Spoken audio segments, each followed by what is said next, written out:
নমস্কার, পাকবিচিত্রায় সকলকে স্বাগত জানাই। আমি আজ আপনাদের ইলিশ মাছ ভাজার রেসিপি করে দেখাবো।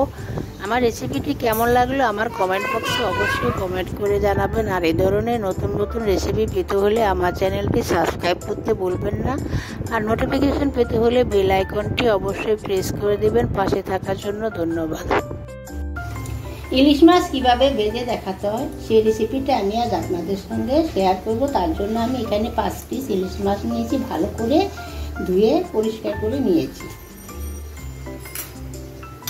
এখানে নুন নিয়েছি 4 চামচের 1 চামচ, আর হলুদ নিয়েছি 1 টেবিল চামচ। এখন আমি মাছটা নুন হলুদ মাখিয়ে নিচ্ছি।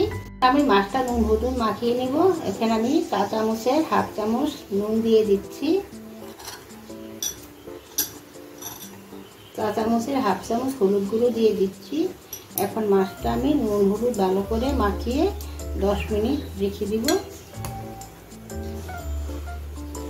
দেখুন মাছের দুপাশে আমি ভালো করে নুন হলুদ মাখিয়ে নিয়েছি। এখন আমি 10 মিনিট রেস্টে রেখে দেব। দেখুন আমি একটা ননস্টিক কড়াইতে মাছ ভাজার জন্য সরষের তেল দিয়ে গরম করে নিয়েছি। মাছটা আমি সরষের তেলে ভাজবো। এখন মাছটা আমি দিয়ে দিচ্ছি।